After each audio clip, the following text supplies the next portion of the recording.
morning, everybody. I don't think I've been here since before COVID, have I? No. Before COVID, when the world shut down. So I'm so grateful to be back here, staying with my dear friends Mel and Bob, and love having Kay and Kent. Kent brought me this keyboard so that I can actually look at you instead of being over there. It's all very good, and Justin playing drums, great sound. I'm very happy to be here. So I guess you know that the title, thank you. Mel and I have already almost finished a new song. Yeah, and I'm staying 2 more days. Yeah, so you never know, we could have a new album. So the title of my talk, as you probably have guessed, is Everyday Heroes. And we've all grown up with the image of heroes. If you look at any Disney movie, there's a hero. Unfortunately, it usually starts from a mistreated, wonderful young woman who, through no fault of her own, needs someone to rescue her. And it's usually a delightful, handsome prince on a white horse who swoops in the nick of time to rescue her, saving the day as they ride off into the sunset with birds singing and rainbows and fireworks lighting the sky. The hero. And I love Disney and fairy tales. I read fairy tales. I still read fairy tales. Who am I kidding? And I still watch Disney films with children in my life and with my inner child. But they're set up with a premise that a hero is larger than life. A larger than life figure that's outside of ourselves, someone who has something that we don't, and therefore is able to rescue us. The myth of the hero is from ancient Greece, literally meaning protector of or defender. A figure who captures our imagination with feats so amazing and so brave and dangerous that we are captivated. But here in Texas, I haven't seen many handsome princes riding around on white horses. Although I have to rethink that. Actually, in Texas, a horse could go by me at any time, I think. But first, who wants to be in a state of continually needing to be rescued? I don't. And I actually am afraid of horses of any color. So we add that in. Wikipedia, that source of all knowledge, says that the most important traits of a hero are kindness, self-esteem or believing in yourself, and putting others before yourself. Pretty much the same characteristics that were in The Wizard of Oz, and that the wizard, who was not really a wizard, but just an ordinary person with a beautiful sense of self-esteem, and he gave these gifts to Dorothy, the Cowardly Lion, the Tin Man, and the Scarecrow. But as Glinda told Dorothy, you have this power within you all the time. So I interpret that to mean that each of us is a hero in our own way. And we don't need to look very far from our everyday life to realize what numerous heroes are actually in front of us at every moment, doing things quietly, heroically, and lovingly. So I think back to my mom and grandmother. They both sewed and were very creative, and they encouraged me from childhood on to be creative. And they helped me and they taught me. In many of the old pictures, my great-grandmother, who was a little confused by the time I came into the picture, she's sitting with 8 children around her. It's my cousins and me. We're all in matching red and black flannel pajamas that my grandmother sewed for all of the grandkids. I don't know when she found the time to do this. Boys and girls, we all matched. My great-grandmother, of course, looks like she's wondering who these children are and why they're dressed alike. Later, her name was Daisy, such a beautiful, beautiful name. Later in middle school, I took home ec. They probably don't offer that anymore, but how many of you took home ec? It's a very useful class, like typing, you know, everyone should do it. In that class, they taught you to do basic things like scramble eggs, boil water, and sew, so that hopefully when you left home, you wouldn't starve immediately, you could sew a button on, And, it also required you to pick a pattern and sew something as a project. Most of the wiser kids in my class, we're talking 8th grade now, picked a pillowcase. That's 3 seams and a hem. I, of course, picked a Vogue pattern with a stand-up collar, pleated sleeves, a zipper, which wasn't even covered in home ec, French cuffs, that's great big ones, which required buttons, buttonholes, which I didn't have my complicated sewing machine then, and a fitted waist. Yes. That's so cute. I know. Thank you, Mel. Good to be recognized. I didn't have my complicated sewing machine yet, which would make buttonholes, so I probably planned on just slitting the fabric and hoping the teacher didn't notice. As I started the project, I discovered that the entire thing was beyond my skill set. What a surprise. I had had 4 weeks of sewing, mostly straight seams. I was lucky I could even open the pattern, let alone cut it out. It had facings, those stiff pieces of fabric that keep the dress in a shape. I had no idea what to do with them, so I asked my home ec teacher to help me, and she patiently pinned them into place for me, but I thought she was wrong. Imagine that. So I undid them and put them on the outside, which is where I thought they went. Have you ever doubted one of your mentors or teachers and thought that you knew better? Let's just say that the teacher, in this case, was correct. And she was not amused when I had to ask her to put the stupid facings on a second time.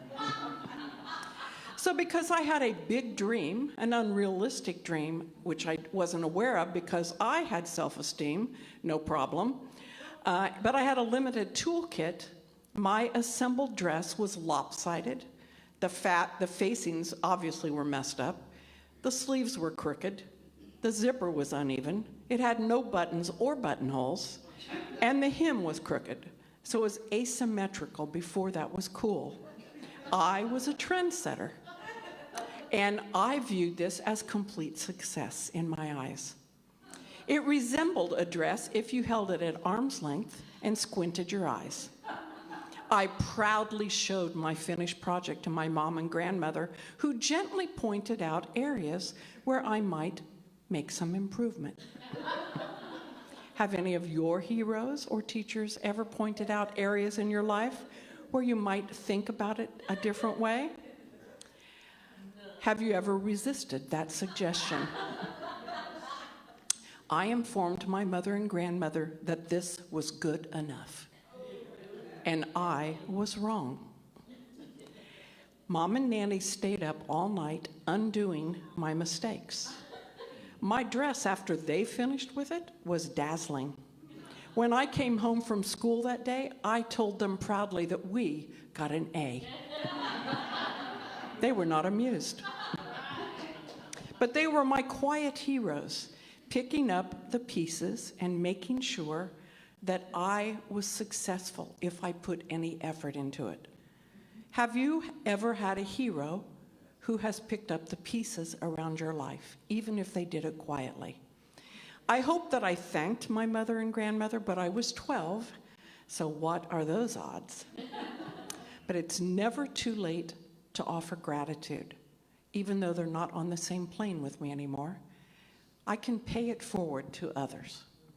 In the following years, emboldened by my huge success of even passing home ec, I started making a lot of my own clothes. Pleated jackets, I still liked Vogue patterns. Lined velvet capes, everyone needs one of those, I still have it. Elaborate stage clothing, very complicated stuff, and I was creative, so I would take apart the seams and put contrasting fabric in. Very unique styles, and I loved velvet and satin. Those complicated fabrics that need to be matched so that they look normal when you assemble the dress. Because velvet, if it's not going the same direction, looks like, I don't know, it's not a good look, let's just say. It looks like it's been brushed the wrong way, like your hair. Mistakes made in these fabrics are always there. You can't rip it out. You have to do it right the first time, much like life in general. And since I usually waited until Thursday to cut out a dress I was planning to wear on my Friday night date, Mom and Nanny frequently had to come to my rescue. Everyday heroes, quiet everyday heroes. They never said a word. They just took it from my hands. These are acts of love. Love that is not announced, but is nonetheless present. When I got married, I made my own wedding dress. I had improved by then. I made that without any help, but my bridesmaids could not figure out how to open their pattern or make their dress. So I made all of their dresses as well, velvet and satin.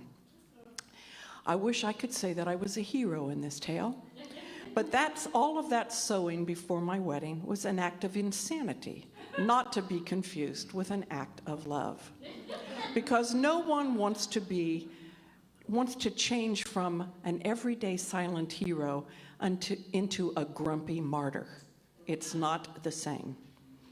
Now, I don't sew very often now because fabric actually costs more than buying a dress off the rack, but I still use my creativity in other ways. Everyone in this room is a creative. If you quilt, if you make up stories to tell your grandchildren, if you write music, if you play an instrument, if you read books, if you do crossword puzzles, you're creating. And if you organize fundraisers for great causes, doing your part for social injustice, we're all creating something that will make this world a better place.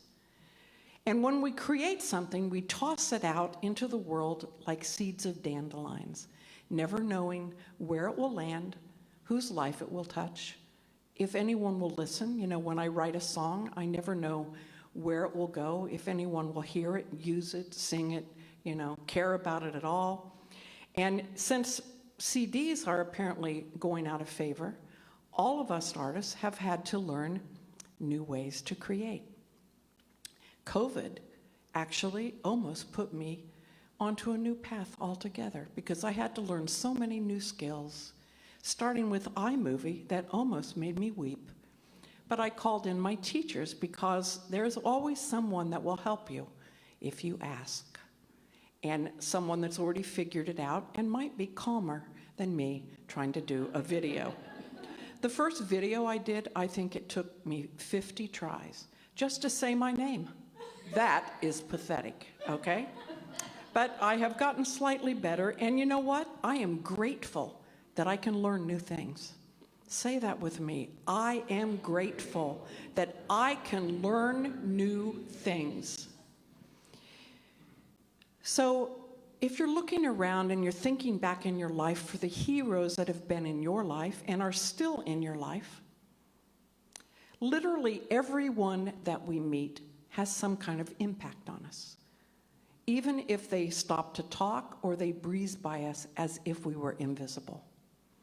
It's taking that extra step, giving a little bit more of oneself, putting the other person first, that raises that encounter to a fleeting encounter up to a hero sighting.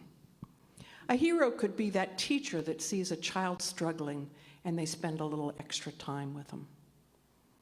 It could be me just not smiling at the cashier at the checkout lane, which I always do, but finding something to compliment them about.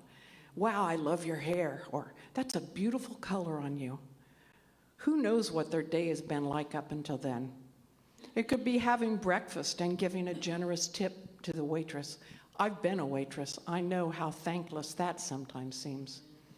These are small actions that could have an incredible impact. You may be standing right now or sitting next to someone who is barely holding it together, and you can't see it on the outside, and yet your simple act of kindness can elevate their day to the point that they can go on. The true meaning of heroism lives on in profoundly good people who choose to do the right thing selflessly and without an expectation of recognition. And when we look back over our lives, we want our legacy to be not how many houses or cars we have, although it's good to have a house and car, or how much money we have in the bank, but it will come down to how many people remember you with joy and gratitude. Above all, the hero, in its truest sense, encourages us to transform ourselves for the better while delivering a serious dose of hope. Recently, a friend of mine that I knew from songwriting camp, where Melinda and I go each summer to immerse ourselves in, and the word camp is true. So I'm really a Marriott girl, but I go to this upstate camp and sleep in a bunkhouse to write songs. This is how important my craft is. And I've talked Mel into coming with me. That's perfect. That's what friends do. But recently, a friend that I knew from there who had been a childhood cancer survivor, when that was not words that you actually usually heard, died from complications of COVID. She'd already beaten the odds too many times to count. And like I said, I knew her from the songwriting world, and she was also in my memoir writing class in the creative nonfiction writing community. And she was well known in the life coach world.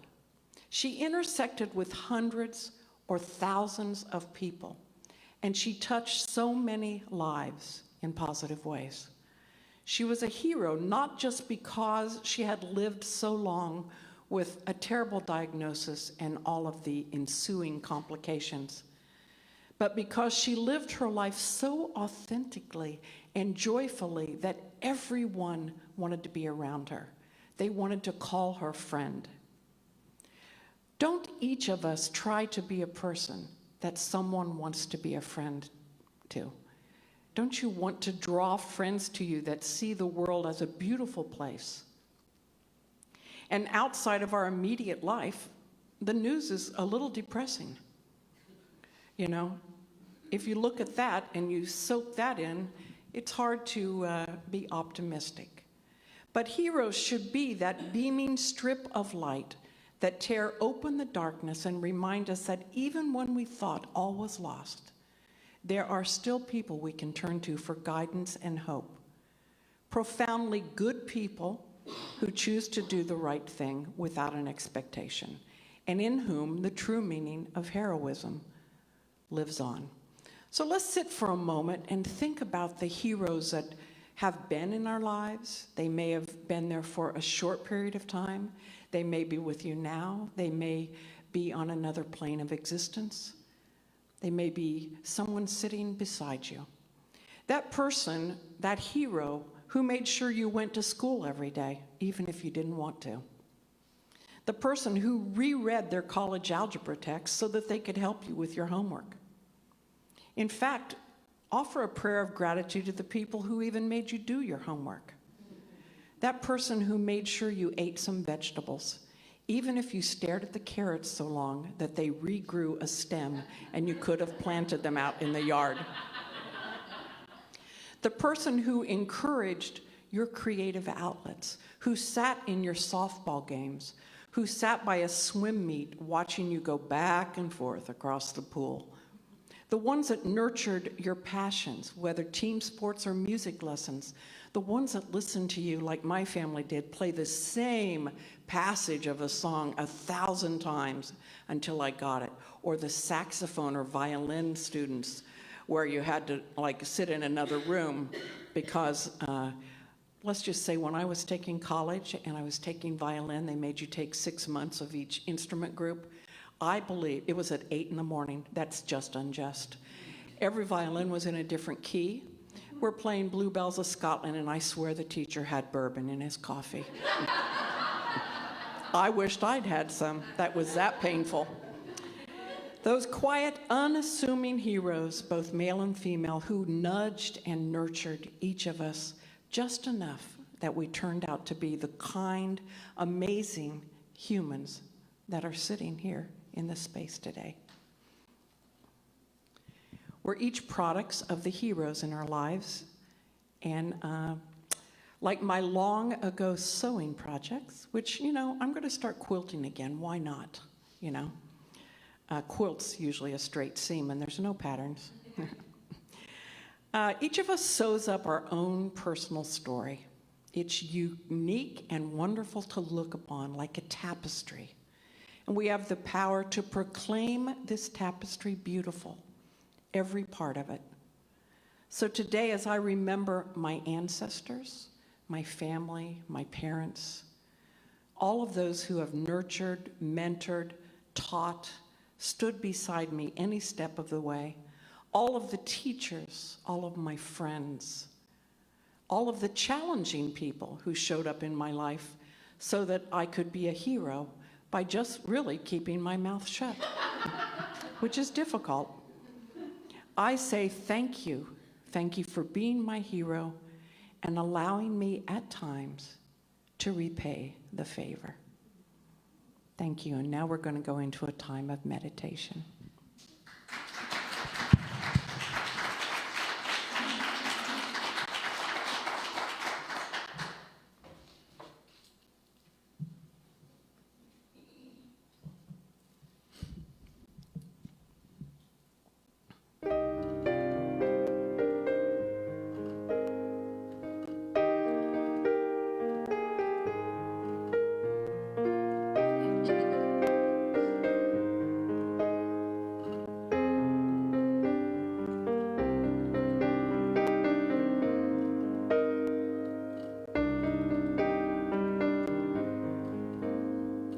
Breathing into balance, take a breath, let it go. Breathing into focus, breathing into flow.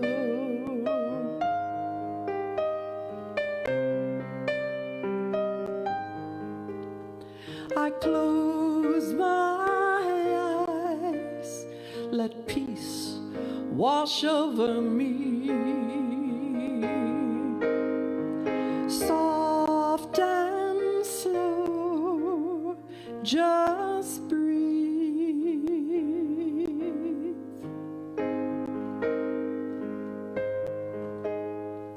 Breathing into balance, take a breath, let it go. Breathing into focus, breathing into flow.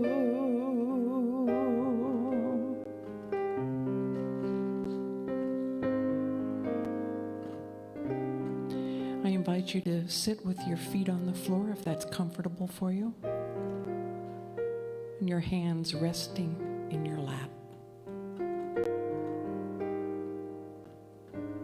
Let us be open and receptive, responsive and obedient to the heroic qualities of the spiritual nature that indwells in each and every one of us.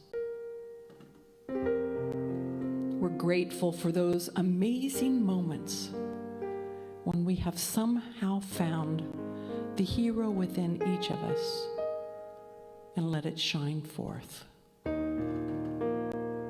Let us be grateful and in all humility. Let us be appreciative of the divine capacities and the capabilities with which we all are endowed. We give thanks that every person is braver than previously realized, stronger than ever known before. Each of us is more loving, more patient, more insightful and selfless than we had ever known and that had ever been expressed before. We give thanks for our parents and our loved ones who gave us our physical vessels of life, and for those who nurtured and taught us, encouraged us to be our best selves, and loved us no matter what, through all of the changes and challenges of life. We turn to the mind and heart of the infinite, where we live in love.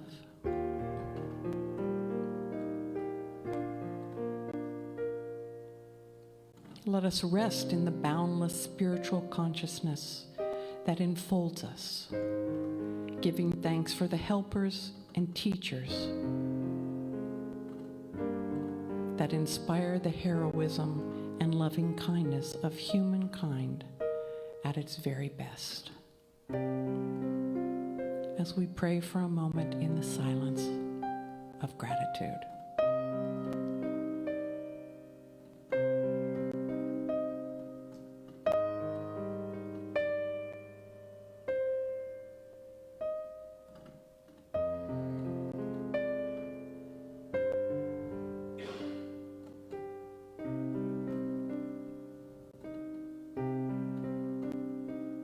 So whatever you do this week, do it with kindness in your heart.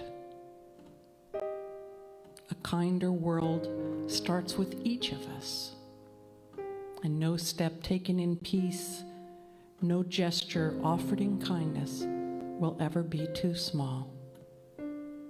We can be a hero for each other, for people that we don't even know, and for ourselves. I invite you to bring your awareness back to this beautiful space.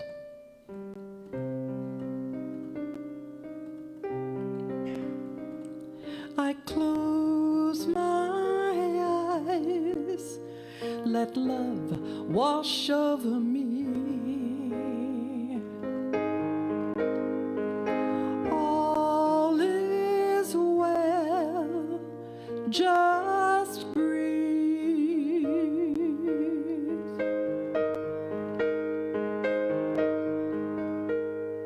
Breathing into balance, take a breath, let it go. Breathing into focus, breathing into flow, breathing into flow.